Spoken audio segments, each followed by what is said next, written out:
다 같이 자리에서 기립하셔서 임재 찬양 드림으로 5월 24일 주일 예배를 시작하겠습니다.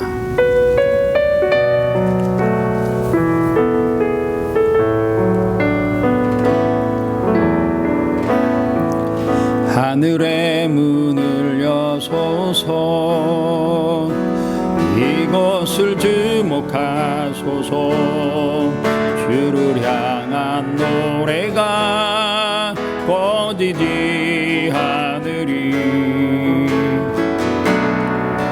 하늘을 열고 보소서. 이곳에 임재하소서. 주님을 기다립니다. 기도의 향기가 하늘에 닿으니,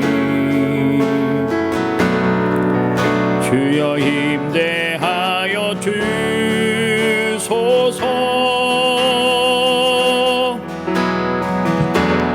이곳에 오셔서 이곳에 앉으소서. 이곳에서 드리는 예배를 받으소서. 주님의 이름이, 주님의 이름만이, 오직 주의 이름만 이곳에 있습니다. 이곳에 오셔서 이곳에 앉으소서. 이곳에서 드리는 예배를 받으소서. 주님의 이름만이, 오직 주의 이름만 이곳에 있습니다.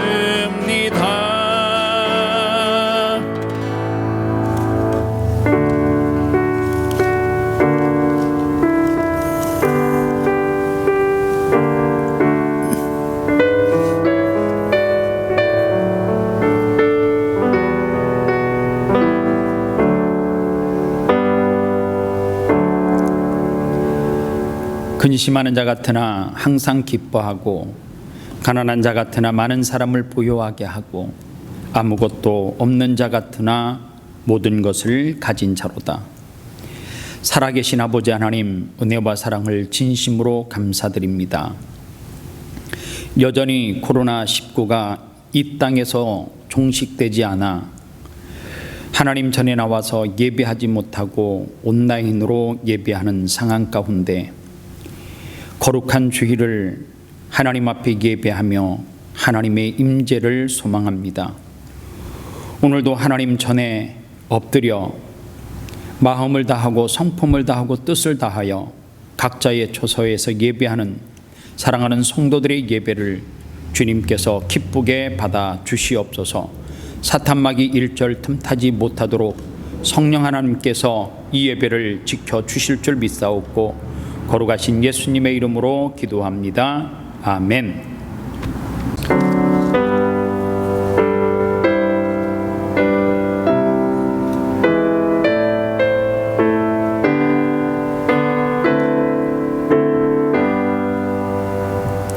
큰 영광 등에 계신 주 나 찬송합니다.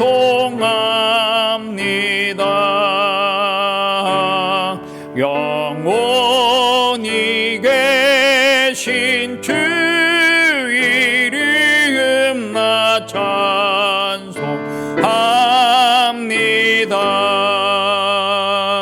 한없이 크신 능력을 나 찬송합니다.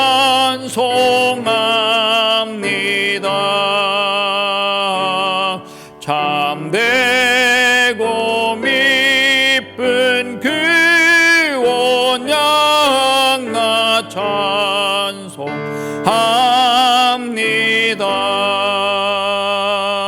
온 천지 창조한 하시던 그 말씀이 미소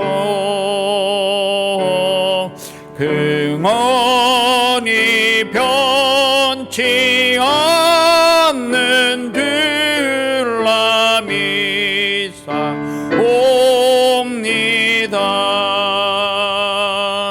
그 온유하신 주음성 날 불러주시고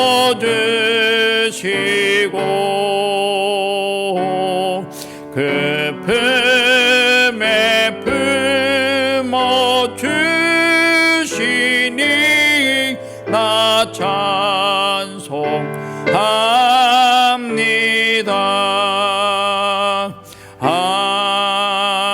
아멘. 사도신경으로 우리의 신앙을 고백합니다. 나는 전능하신 아버지 하나님 의 창조주를 믿습니다. 나는 그의 유일하신 아들 우리 주 예수 그리스도를 믿습니다. 그는 성령으로 잉태되어 동정녀 마리아에게 나시고 본디오 빌라도에게 고난을 받아 십자가에 못 박혀 죽으시고 장사된 지 사흘 만에 죽은 자 가운데서 다시 살아나셨으며 하늘에 오르시어 전능하신 아버지 하나님 우편에 앉아 계시다가 거기로부터 살아있는 자와 죽은 자를 심판하러 오십니다. 나는 성령을 믿으며 거룩한 공교회와 성도의 교제와 죄를 용서받은 것과 몸의 부활과 영생을 믿습니다. 아멘. 다 같이 자리에 앉으셔서 찬송가 298장 찬송하겠습니다.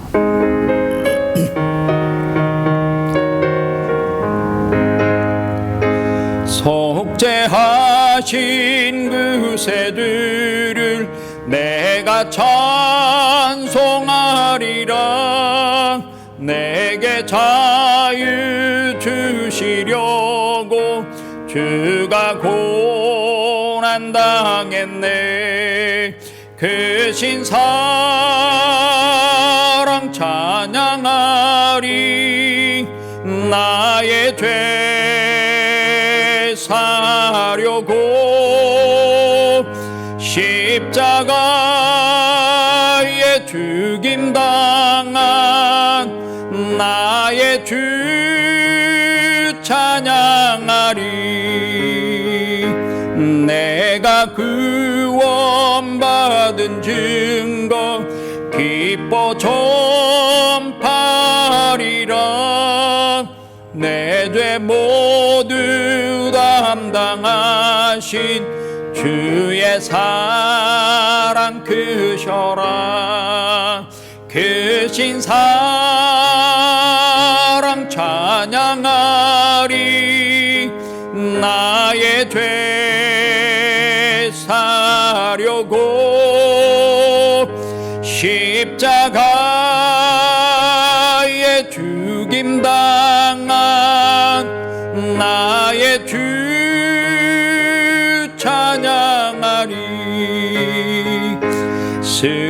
승리하신 그 새들을 내가 찬송하리라. 죄와 죽음 지옥 권세 주가 모두 이겼네. 그 신사랑 찬양하리. 나의 죄 사려고 십자가에 죽임당한 나의 주 찬양하리. 고마우신 그 새들을 내가 찬송하리라. 죽음에서 생명으로 나를 인도하셨네. 그 신사랑 찬양하리. 나의 죄 사려고 십자가에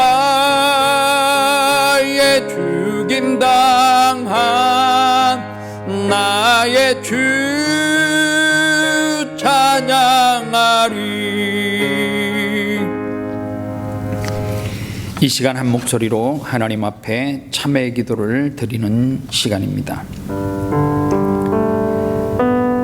기도할 제목은 첫 번째, 코로나19가 더욱 안정되어 하루속히 하나님의 성전에서 예배가 회복될 수 있도록 기도해 주시기를 바랍니다.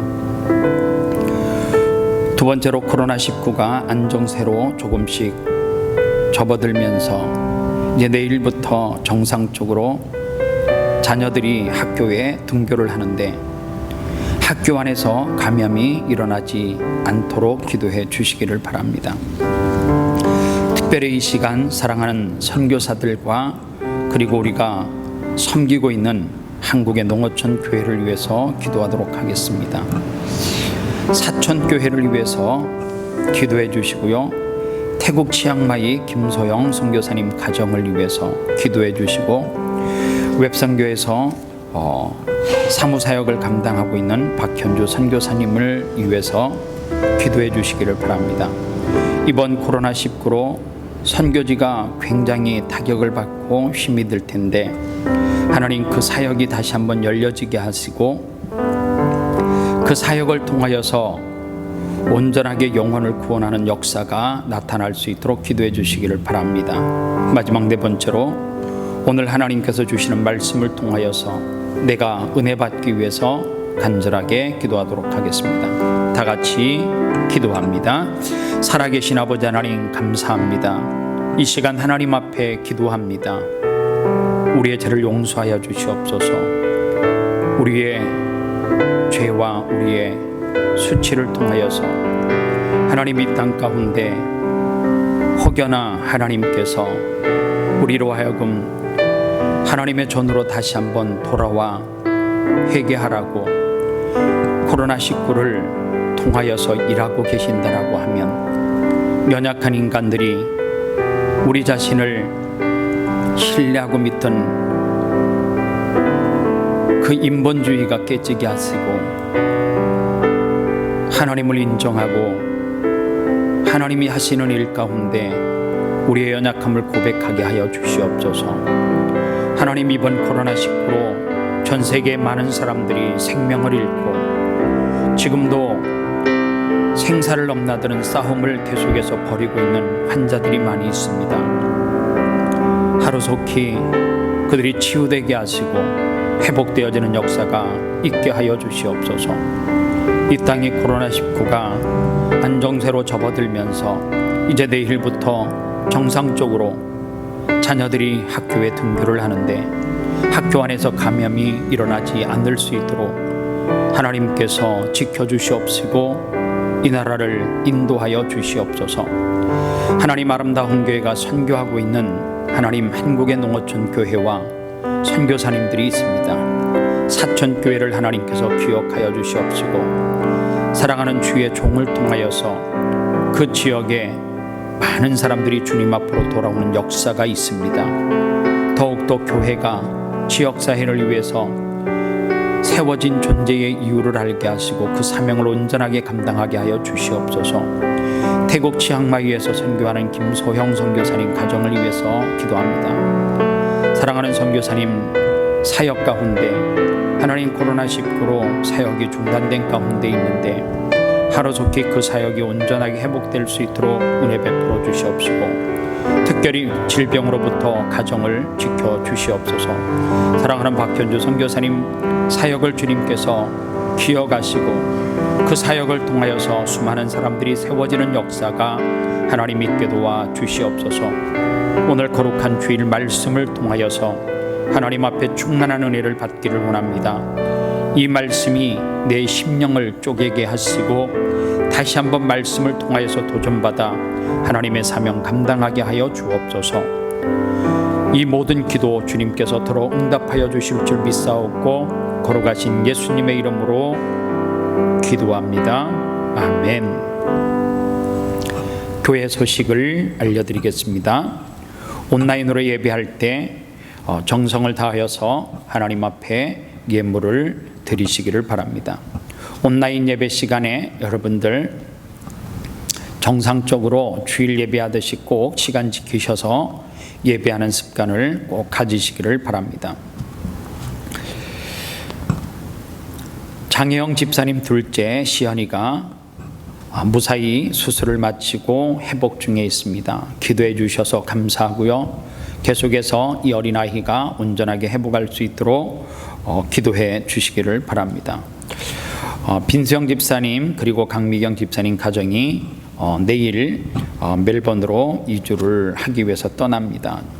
그곳에 가서 좋은 교회를 만나고 좋은 이웃을 만날 수 있도록 기도해 주시기를 바랍니다. 다음 주부터 교회 영상을 김도현 청년과 또 최현의 청년이 영상 녹화와 편집을 위해서 수고해 주시겠습니다. 여러분들 영상을 찍는 팀들이 있는데요. 수고하는 청년들을 위해서 기도해 주시면 감사하겠습니다. 이 시간 하나님 앞에 드린 예물을 위해서 축복 기도하도록 하겠습니다.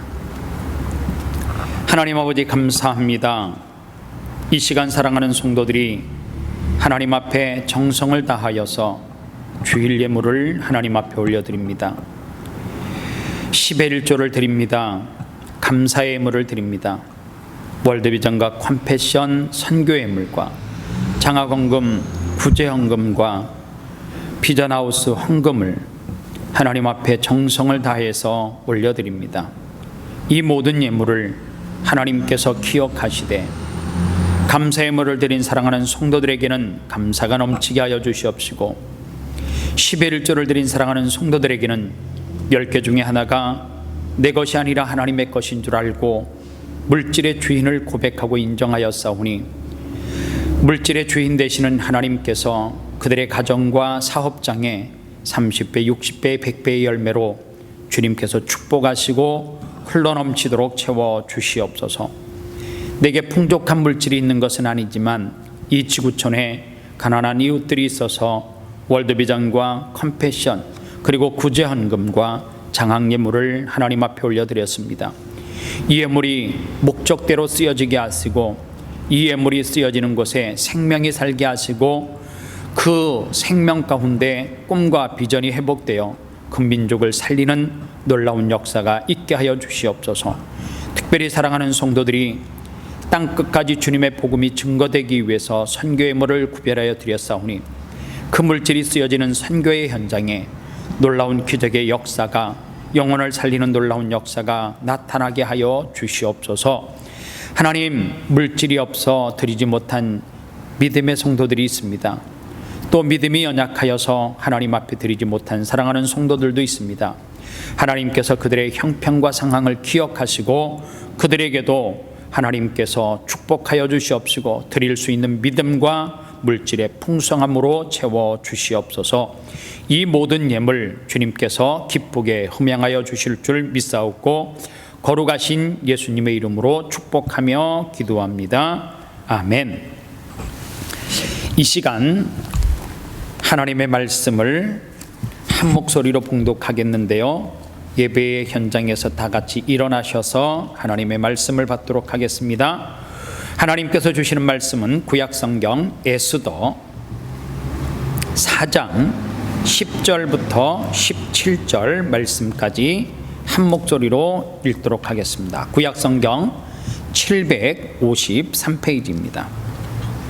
다 같이 봉독합니다. 에스더가 하닥에게 이르되 너는 모르드게에게 전하기를 왕의 신하들과 왕의 각 지방 백성이 다 알거니와 남녀를 막론하고 부름을 받지 아니하고 안뜰에 들어가서 왕에게 나가면 오직 죽이는 법이요 왕이 그 자에게 금규를 내밀어야 살 것이라. 이제 내가 부름을 입어 왕에게 나가지 못한 지가 이미 30일이라 하라 하니라. 그가 에스더의 말을 모르드에게 전하매 모르드게가 그를 시켜 에스더에게 하다바되 너는 왕궁에 있으니 모든 유다인 중에 홀로 목숨을 건지리라 생각하지 말라. 이때에 내가 만일 잠잠하여 말이 없으면 유다인은 다른 데로 말미암아 노힘과 구원을 얻으려니와 너와 내 아버지 집은 멸망하리라. 내가 왕후의 자리를 얻는 것이 이때를 위함이 아닌지 누가 알겠느냐 하니 에스더가 모르도게에게 하답하여 이르되 당신은 가서 수산에 있는 유다인을 다 모으고 나를 위하여 금식하되 밤낮 3일을 먹지도 말고 마시지도 마소서. 나도 나의 시녀와 더불어 이렇게 금식한 후에 규례를 어기고 왕에게 나아가리니 죽으면 죽으리이다 하니라. 모르도게가 가서 에스더가 명령한 대로 다 행하니라. 이는 살아계신 하나님의 말씀입니다. 아멘. 다 같이 자리에 앉겠습니다. 옆에 있는 분들에게 가족이지만 인사하겠습니다. 예수 잘 믿으십시다. 그렇게 인사하겠습니다. 예수 잘 믿으십시다. 예수 잘 믿으세요. 그렇게 인사하겠습니다. 저는 오늘 이때를 위함이 아닌가 라는 제목으로 에스더 4장 10절로 17절 본문을 가지고 말씀을 전하도록 하겠습니다. 오늘 성경 본문의 내용을 쉽게 이해하기 위해서 그 배경을 잠시 시대적 역사적으로 좀 살펴보도록 하겠습니다. 하나님의 택한 백성 이스라엘이 그 당시에 강대국 중에 하나였던 바벨론에게 점령을 당한 이후에 많은 백성들이 바벨론의 포로로 잡혀가고 끌려가게 되어집니다. 그 후에 페르시아가 바벨론을 점령한 후에 페르시아의 왕 고레스가 이 포로 정책 가운데 본국으로 돌려보내는 귀한 정책을 발표를 하고 이스라엘 백성들을 본국으로 서서히 돌려보내기를 시작합니다. 그런데 이스라엘로 돌아간 사람들도 있지만 그 가운데 많은 사람들이 돌아가지 아니하고 페르시아에 남아 있던 많은 이스라엘 백성들이 있었습니다. 그 가운데 오늘 성경에 등장하는 모르드게와 그리고 에스더라고 하는 사람은 본국으로 돌아가지 아니하고 이 페르시아에 남아 있었던 사람입니다. 이 고레스 왕에게 가장 신임을 받고 있고 그리고 왕의 절대적인 신임과 군사적인 힘을 등에 업었던 하만이라고 하는 사람이 실질적으로 권력의 실세인데 이스라엘 민족을 말살시키겠다라고 하는 음모가 진행되고 있습니다. 에스더 3장 6절 말씀에 보니까 그들이 모르도게의 민족을 하만에게 알림으로 하만이 모르도게만 죽이는 것이 부족하다고 생각하고 아하수에로의 온 나라에 있는 유다인 곧 모르도게의 민족을 다 멸하고자 하더라. 이렇게 되어져 있습니다. 상황 전개가 굉장히 심각해졌습니다. 그 사실을 알았던 모르도게가 이 에스더와 모르도게 사이에는 사촌간이에요. 사촌 여동생이었던 에스더에게 에스더는 그 당시에 왕비로 간택이 되어져서 높은 지위에 있었습니다. 그래서 이 위급한 상황을 모르도게가 에스더에게 알려서 도움을 요청을 합니다. 왕에게 나가서 하만이 이런 계략을 꾸미고 있고 우리 민족이 다 죽게 되어졌다라고 하는 사실을 알려달라고, 그래서 민족을 살려달라고 도움을 요청하는데, 오늘 본문 10절과 11절 말씀에 보면 에스더가 모르도게에게 하는 대답이 도움을 줄 수 없다라고 하는 거예요. 왜 도움을 줄 수 없느냐? 이 두 절을 통해서 요약하면 이런 거예요. 내가 비록 왕비이지만 왕비라고 할지라도 왕이 나를 부르지 아니하면 왕에게 가는 것이 생명을 잃을 수 있는 그러한 죄악에 속한다는 거예요. 그리고 내가 지금 왕으로부터 부름을 받지 못한 지가 한 달이 다 되어져 가고 있다라고 말하고 있습니다. 저는 이 말씀을 준비하면서 에스더 성경 전체를 이번 한 주간 동안 묵상을 했습니다. 그러면서 오늘 성경에 에스더라고 하는 이 왕비가 민족의 위기를 구해달라고 요청을 하는 모르독의 이야기를 거절하는 내용을 보면서 어쩌면 이 에스더의 모습이 저와 여러분들의 모습일 수도 있겠다라고 하는 생각을 했습니다. 이 땅의 교회의 모습과 이 땅의 성도들의 모습을 보면 위기 가운데 있는데 어떠한 일도 할 수 없다라고 해요. 그리고 누구도 나서기를 주저해요. 교회가 어려움을 당해도, 민족이 어려움을 당해도 하나님의 교회는, 또 그 안에 있는 성도들은 내가 나설 수 없는 이야기를 누구처럼요? 11절에 에스더처럼 정확하게 변명의 거리를 끄집어냅니다. 그런데 그 변명을 보면 너무나 타당하고 이유가 명확한지라 틀렸다라고 말을 할 수가 없습니다. 나라 법으로 말하면 왕이 나를 부르지 아니하면 나갈 수 없고, 그리고 내가 나아가게 되어지면 법을 어기는 거기 때문에 죽을 수도 있다라고 하는 것은 그 당시에 정해진 법이었습니다. 에스더의 말을 들으면 네 말이 틀렸다, 네 생각을 고쳐라, 그렇게 말할 수가 없습니다. 왜냐하면 에스더에게 있어서 그러한 기본적인 왕비지만 룰을 지키는 것은 상식이요 왕비로 간택되어졌을 때에 배웠던 교육이고 그렇게 하면서 살아왔기 때문에 그렇습니다. 상식이라고 하는 것은 사실 지켜야 되는 거예요. 상식에서 벗어나는 것은 옳지 않다라고 말을 해요. 그런데 이 상식이 때로는 우리가 하나님 앞에 신앙생활하면서 올무가 될 수도 있다는 거예요. 에스더가 말하는 것은 민족이 어려움을 당하고 있는 것도 알고 있고, 그러나 내게는 지켜야 될 상식이 있다라고 말해요.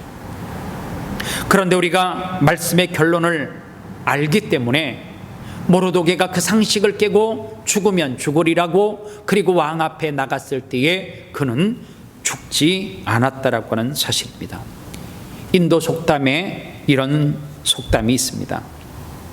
무언가 하고 싶은 사람은 방법을 찾고, 아무것도 하기 싫은 사람은 구실을 찾는다라고 말해요.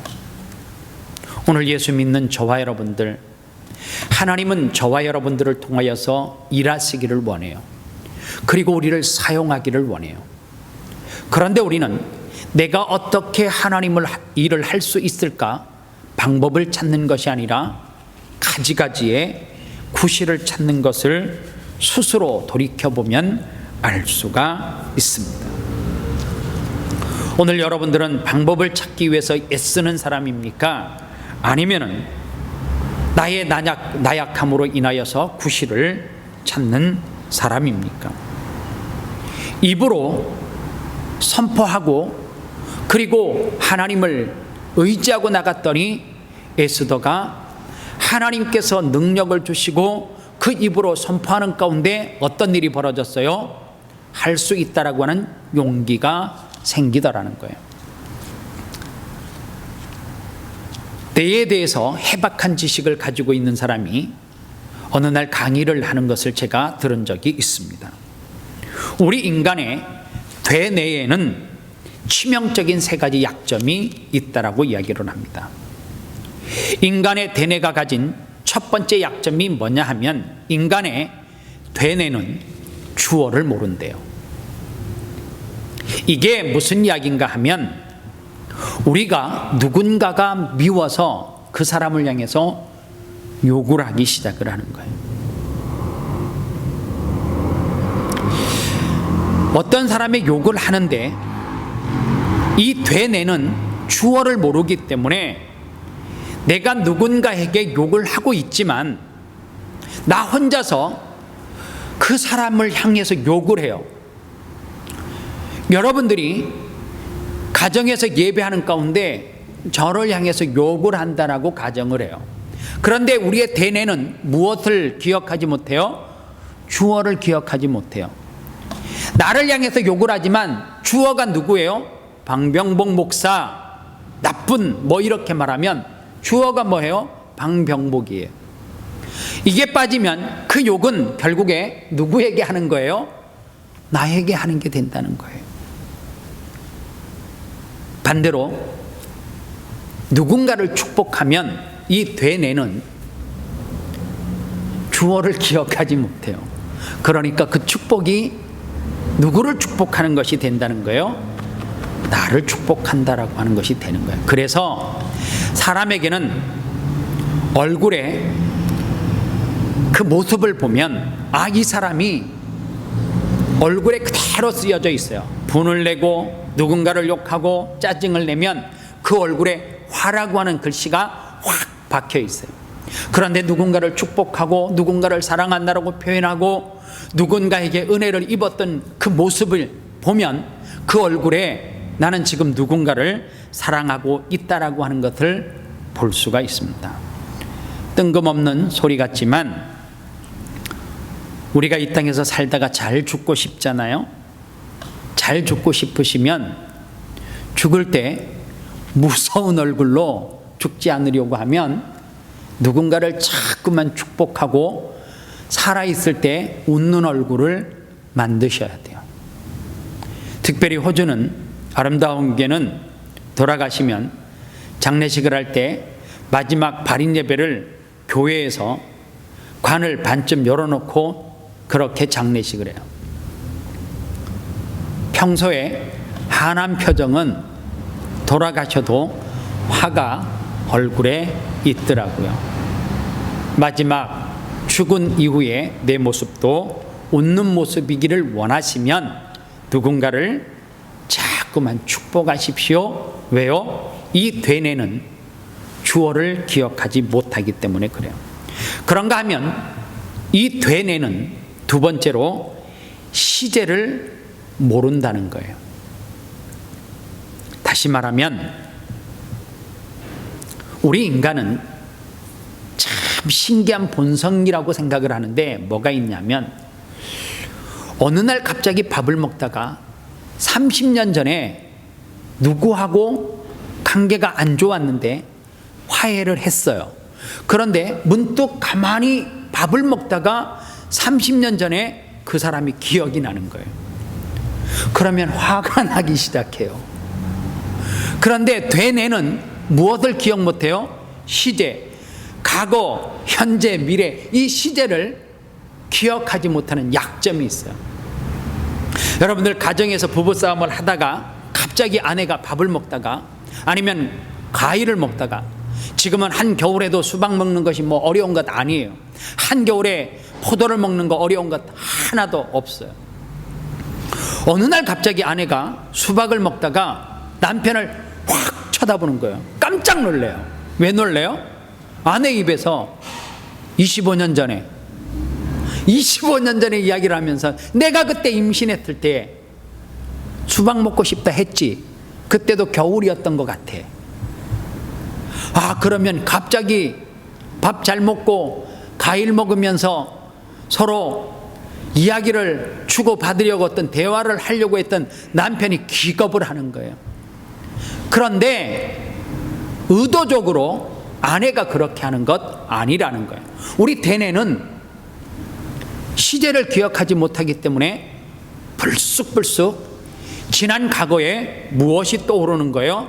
아픈 기억들이 계속해서 떠오른다라고 하는 사실입니다. 그래서 우리가 기억해야 될 것이 있어요. 우리가 기억하지 못하는 이 되뇌가 가지고 있는 이 약점, 시제를 기억하지 못하기 때문에 우리는 시간 날 때마다 무엇을 하는 것이 좋냐면 내 입에서 자꾸만 무엇인가 소망적인 이야기를 선포하는 것이 굉장히 좋아요. 제가 한국에 오래도록 함께 기도하고 하나님의 말씀을 나누는 벤토가 있어요. 이분이 저에게 그런 이야기를 해요. 목사님, 요즘 제가 자가용을 끌고 출근을 하는 것이 아니라 대중교통을 타고 출근을 한대요. 그런데 좋은 것이 있어요. 그래요. 뭐가 좋아요? 그랬더니 내가 차를 끌고 한국에서 운전을 하고 회사까지 갈 때 욕을 많이 한대요. 저 운전도 못하는 게 저게 뭐 이러면서 누가 끼어들면 확 화가 치밀어 오른다는데, 그런데 대중교통을 타니까 아침에 출근하면서 저녁에 퇴근하면서 욕을 안 해도 되더라는 거예요. 그리고 그 시간에 하나님의 말씀을 모바일 폰으로 볼 수 있고 들을 수 있어서 굉장히 좋다는 거예요. 그래서 제가 그랬어요. 맞다고. 우리의 대뇌는 시제를 기억하지 못하기 때문에 하나님의 말씀을 많이 기억하고 하나님을 찬양하는 찬양을 많이 하게 되어지면 내가 문득 떠오르는 것이 뭐예요? 찬양이고 말씀인데, 허구한 날 누구와 다투거나 아니면 세상에 푹 파묻혀서 그러면 나도 모르게 갑자기 무엇이 튀어나와요?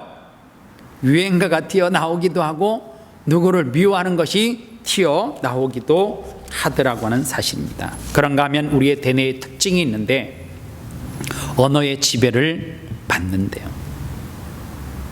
대뇌가 얼마나 언어의 지배를 받는가, 지금 말씀을 들으시는 여러분들이 상상을 하시는 거예요. 갑자기 무엇이 먹고 싶어요? 레몬이 먹고 싶어요. 그리고 입으로 지금 바로 그 자리에서 나 레몬 먹고 싶다 라고 입으로 외쳐보세요. 외치셨어요? 그러면 여러분들의 입에 침이 고여야 돼요. 아니, 고여요. 수박을 먹고 싶다라고 하면 그 수박이 내게 주는 시원한 그 단물이 입에 꽉 차는 것을 상상을 하게 되어져요.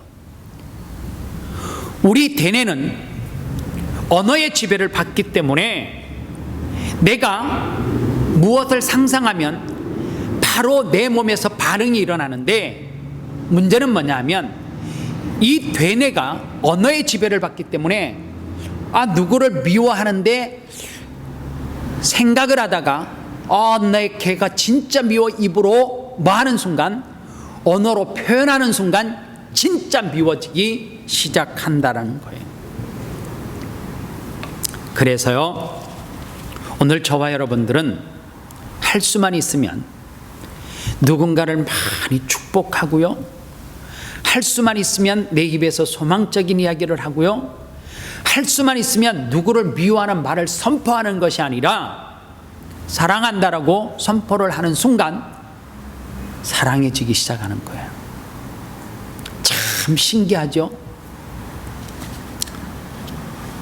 오늘 우리가 이 땅을 살아가면서 한 주간 동안 내 입술로 무엇을 선포했는지, 어떤 영향을 받고 살았는지를 한번 돌아보시기를 바랍니다. 속으로 생각하는 것보다 입으로 선포하는 것이 중요해요. 나는 하나님의 사람이다. 나는 반드시 이 어려움을 이겨낼 것이다. 이렇게 선포하면 우리 머리에 있는 이 대뇌가 그것을 듣고 거기에다가 무엇을 실어줘요? 힘을 실어줘요. 더 중요한 것은 내가 선포를 하면 대뇌만 그렇게 듣는 것이 아니라 더 중요한 것, 하나님이 그것을 듣고 우리에게 무엇을 줘요? 능력을 줘요. 그래서 민수기 14장 28절에 보면 제가 참 좋아하는 말씀이에요. 그들에게 이르기를 여호와의 말씀에 내 삶을 두고 맹세하노라. 무슨 맹세예요? 너희 말이 내 귀에 들린 대로 내가 너희에게 행하리니. 하나님은 우리의 입술로 말하는 그 모든 것을 듣고 있는데, 우리가 입술로 무슨 말을 하든지 다 듣고 있다는 거예요. 그런데 더 중요한 것, 내 말이 하나님의 귀에 들린 대로 어떻게 해주겠다는 거예요? 그대로 행해주겠대요. 그래서 죽겠다 하면 하나님이 그 말을 듣고 진짜 어떻게 해요? 죽음에 이르를 수 있도록 만들 수 있다는 거예요. 왕 앞에 설 수도 없고 서는 순간 내 생명을 잃을 수도 있는데, 모르독의 이야기를 듣고 에스더가 어떻게 해요? 왕 앞에 나아가는 것을 우리는 성경을 통해서 볼 수가 있습니다. 그런데 오늘 본문을 보면 왜 그러면 우리 인간은 끊임없이 부정적인 반응을 보일 수밖에 없는가라고 하는 거예요. 왜 우리 인간이 가지고 있는 우리 내면의 연약함은 끊임없이 나로 하여금 부정적인 그리고 소극적인 그러한 모습으로 살아가게 만들까라고 하는 거예요. 그 이유는 첫 번째로 우리 내면의 연약함은 무엇으로 통하여서 나와요? 이기심 때문에 나와요. 11절에 자기 나름대로 에스더가 논리와 법칙을 가지고 법규와 상식을 가지고 나는 못한다라고 말해요. 그런데 사람들은 못한다라고 말했을 때 왜 못하냐고 직설적으로 자꾸만 그 원인과 이유를 알기를 원해요. 그런데 오늘 모르독에는 에스더에게 그렇게 접근하지 않았어요. 13절에 보니까 모르독에가 그를 시켜 에스더에게 화답하되 나는 왕궁에 있으니 모든 유다인 중에 홀로 목숨을 건지리라 생각하지 말라. 이 말씀을 잘 분석해 보면 기가 막힌 이야기예요. 너 왜 못하니? 너 왕비지 않니? 너에게 힘이 있지 않니? 그러면 에스더는 내가 힘이 있지만 지금은 왕 앞에 나갈 수가 없는 것을 나보다 오레비가 더 잘 알지 않느냐라고 말할 수 있어요. 다툼이 될 수 있는데 모르독에는 그렇게 말하지 않았어요. 정곡을 찌르는데 무슨 정곡을 찔러요? 네 속에 이기심이 작동하고 있구나, 그 말이에요. 그 이기심은 뭐예요? 유다인들이 다 죽었는데 너는 왕비라고 혼자 살 수 있을 거라고 생각하는 그 이기심을 버려야 된다, 그 말이에요. 나 중심의 삶, 그것은 어디에서부터 나와요? 이기적인 마음에서부터 나와요. 오늘 이 이기심을 우리가 그대로 방치해 놓으면 어떤 일이 벌어지느냐? 여러분들, 저는 아무리 생각을 해봐도 글쎄요, 교회가 이 세상 가운데 뭔 그렇게 큰 잘못을 많이 하고 살겠어요? 그렇잖아요? 그런데 참 신기해요. 세상 사람들은 교회와 교회를 다니는 사람들, 그리고 교회의 영적인 리더인 목사들을 끊임없이 나쁘다라고 이야기를 해요. 왜 그럴까? 우리가 무슨 누구를 죽였어요? 아니잖아요. 남의 것을 도둑질해 왔어요?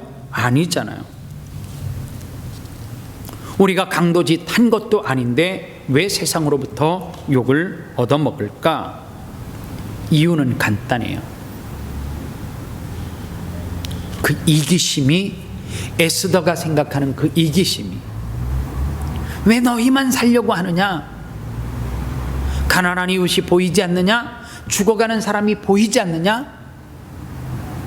그런데 교회가 그거 네가 하면 되지 라고 하는 그 자체를 뭐 한다는 거예요? 욕한다라고 하는 사실입니다.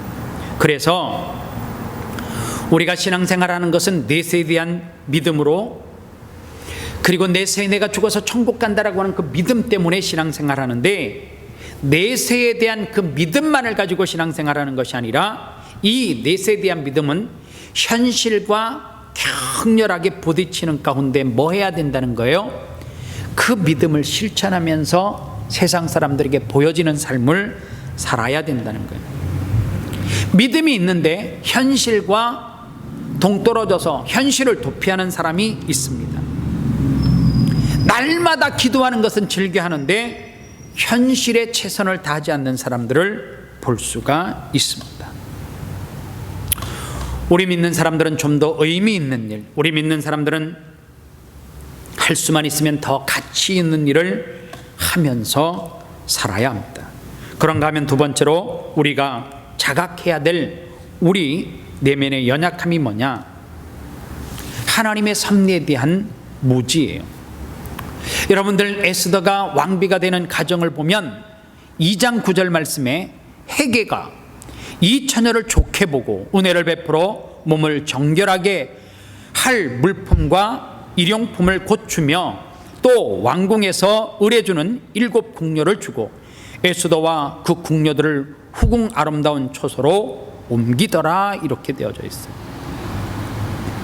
오늘 여기 보면 헤게라고 하는 사람이 이 처녀를 어떻게 보고요? 좋게 보고. 그가 누구예요? 에스더예요. 그리고 그에게 무엇을 베풀었다고요? 은혜를 베풀었다라고 하는 사실이에요. 은혜라고 하는 이 단어가 헤세드라고 하는 단어예요. 헤세드라고 하는 단어는 인간의 성품을 의미하는 것이 아니고요. 헤세드는 자기 백성을 향하신 하나님의 긍휼하심을 설명할 때 쓰는 단어예요. 그러니까 이 헤게가 이 처녀 에스더를 좋게 보고 그리고 은혜를 베풀고 그리고 지금으로 말하면 호텔과 같은 방에서 쉴 수 있도록 편의시설을 특별히 제공한 것은 뭐라는 거예요? 그가 성품이 좋아서 아니에요. 전국에 있는 아름다운 처자들을 다 불러서 누구를 삼으려고요? 그 가운데 후궁을 간택하기 위해서 예쁘다는 여인, 성품이 좋다라고 하는 사람 다 불러 모았는데 헤게라고 하는 사람이 특별히 누구에게요? 에스더에게 은혜를 베풀어 주었다라는 거예요. 은혜는 하나님의 긍휼하심이에요. 수많은 간택을 기다리고 왕비가 되려고 하는 수많은 예비 후보가 있지만 하나님께서는 누구에게요? 에스더에게 은혜를 베풀어 주었습니다.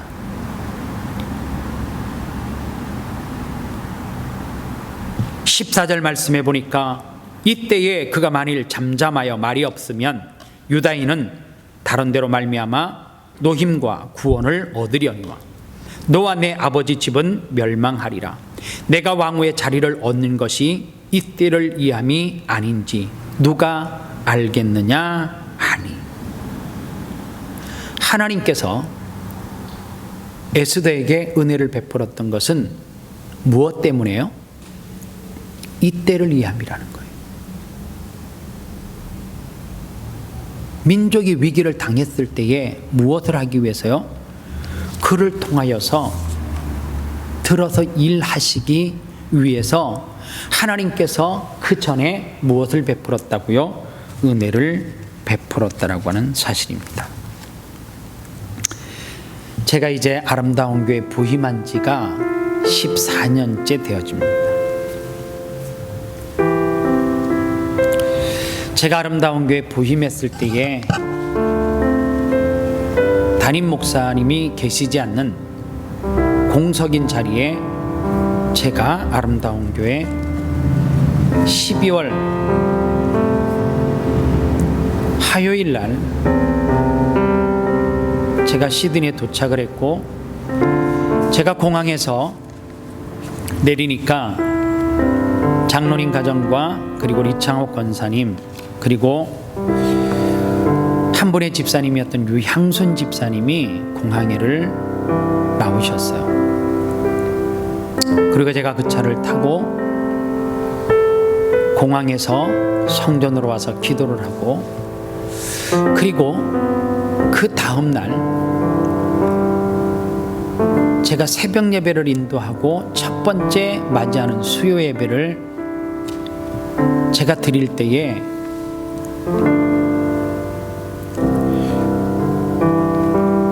그 뜨거웠던 순간을 제가 잊을 수가 없어요.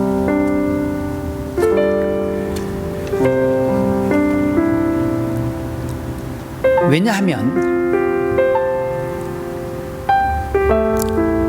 지금처럼 교회가 평화롭고 청년들이 많거나 성도들이 많았던 그런 상황이 아닌데, 수요예배 와서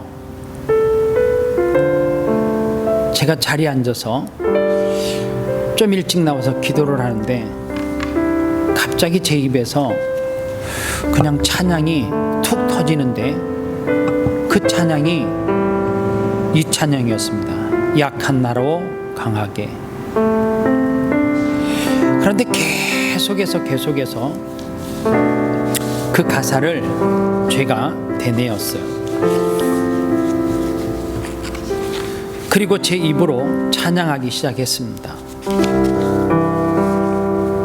그리고 울기 시작했어요. 한편으로 생각해보면 제가 장로님한테 들었지만, 제가 아름다운 교회 오기 이전에 이 교회에 담임 목사가 되기 위해서 공동회를 하고, 그리고 설교를 했던 분들이 몇 분 계시고, 그리고 실질적으로 투표를 했던 분들도 계시대요. 그런데 그분들은 이 교회에서 사역을 할 수 없는 상황이 되어졌고, 제가 이곳에 와서 사역의 허락을 받고 사역을 시작했습니다.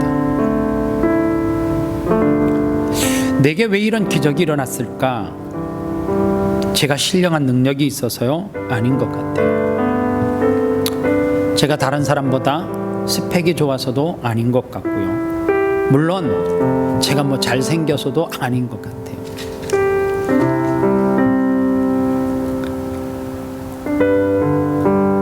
제가 왜 이 자리에 왔는지 모르겠어요.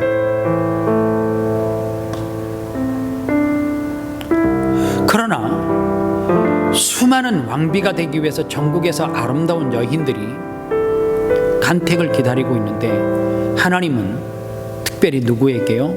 에스더에게 은혜를 베풀었다 그랬어요. 왜 하나님이 내게 은혜를 베풀었을까? 왜 하나님께서 내게 헤세드라고 하는 은혜를 주셨을까?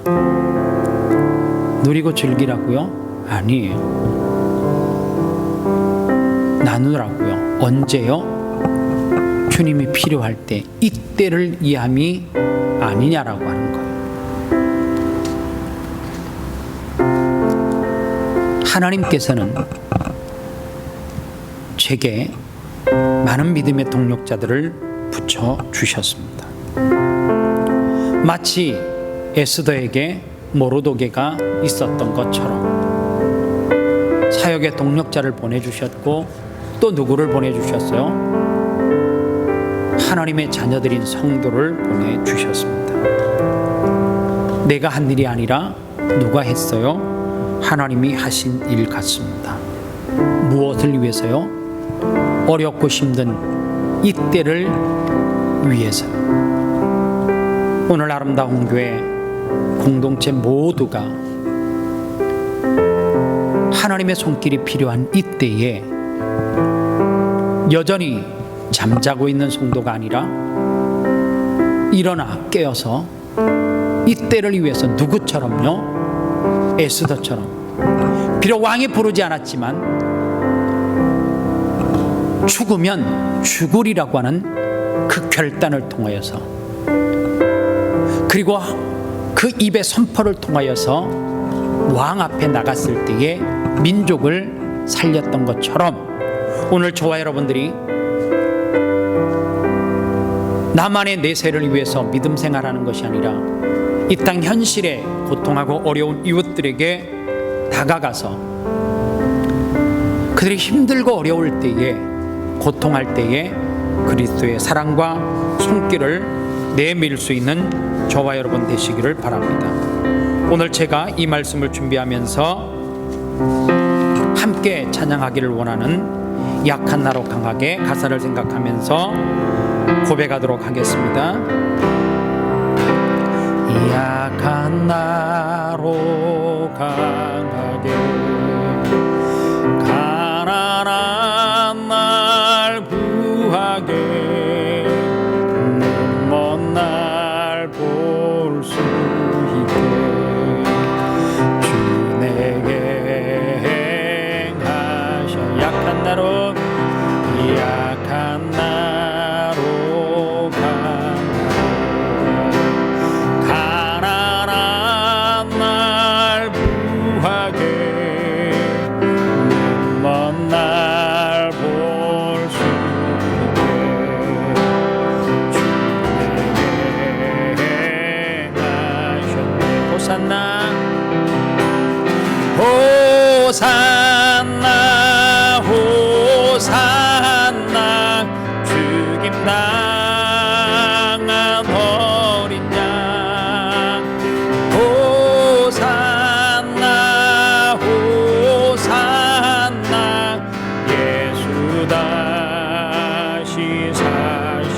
내가 건너야 할까. 거기서 내 죄 씻겼네. 이제 주의 사랑 나를 향해 내가 건너야 할까. 거기서 내 죄 씻겼네. 이제 주의 사랑 나를 향해 호산나 호산나 호산나 죽임당한 어린 양. 호산나 호산나 예수 다시 사. 호산나 호산나 호산나 죽임당한 어린 양.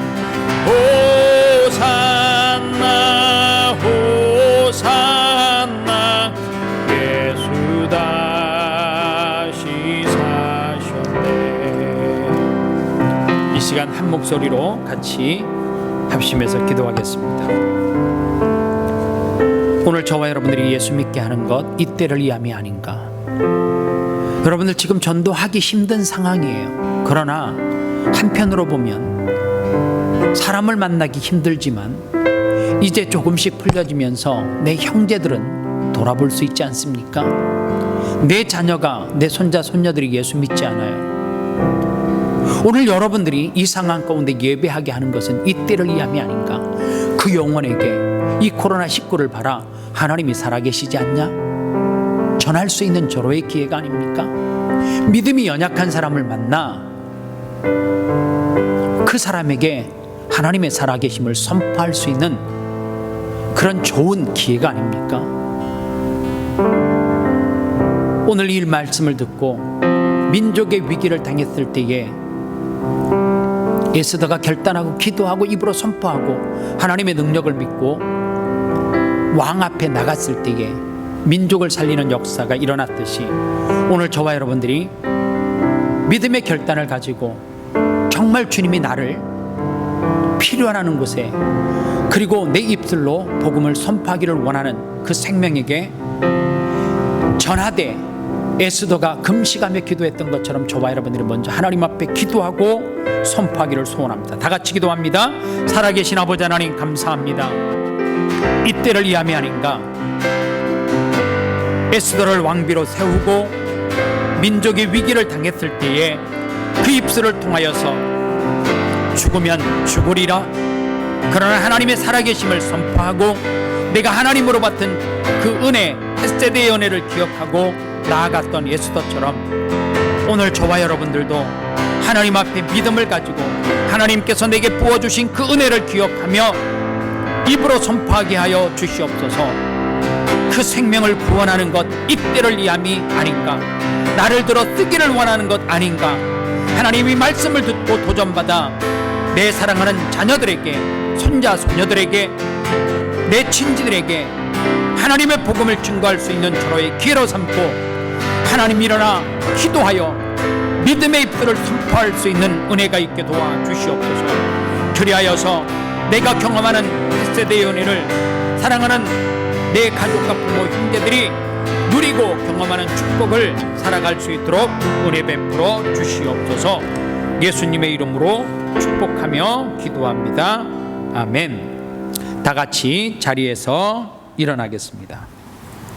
그리고 표회를 한번 제창하도록 하겠습니다.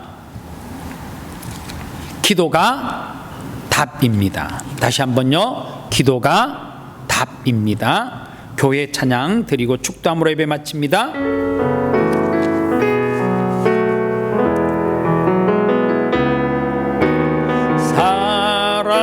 사랑이 넘치기 사랑이 넘치는 교회 섬김을 원하기보다 섬김의 기쁨 알아가는 교회 세상이 주목하기보다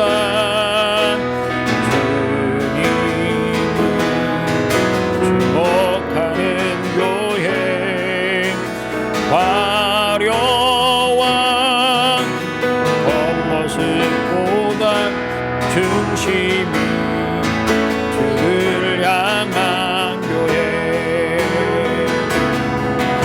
주님이 피로 사신 아름다운 교회 서로 사랑함으로 하나 되는 교회 주님이 머리 대신 거룩한 교회 우리 함께 만들어 가요 내 자기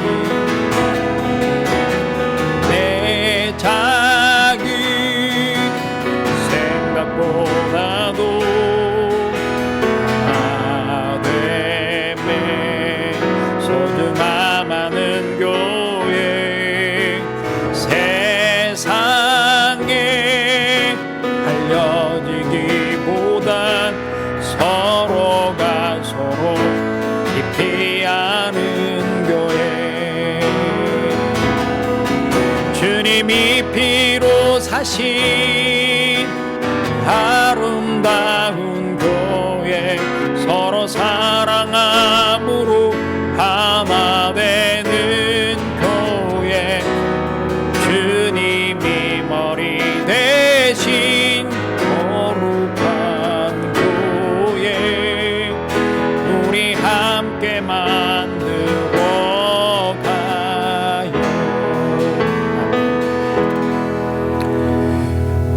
주 예수 그리스도의 은혜와 하나님 아버지의 사랑과 성령님의 위로교통 충만 역사하심이 우리를 하나님의 자녀 삼으시는 그 헤세드의 은혜를 주심이 이때를 이함이 아닌가. 에스더처럼 하나님의 명령 앞에 입술로 선포하고 두려움과 공포 가운데 살아가고 있는 이 시대에 하나님을 알지 못하는 내 자녀들과 부모, 형제들과 그리고 친지들에게 믿음의 담대함으로 복음을 선포하기를 원하고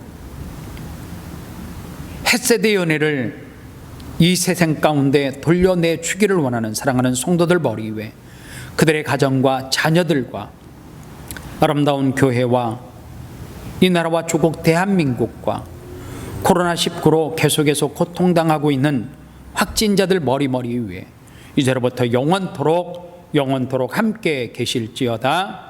아멘.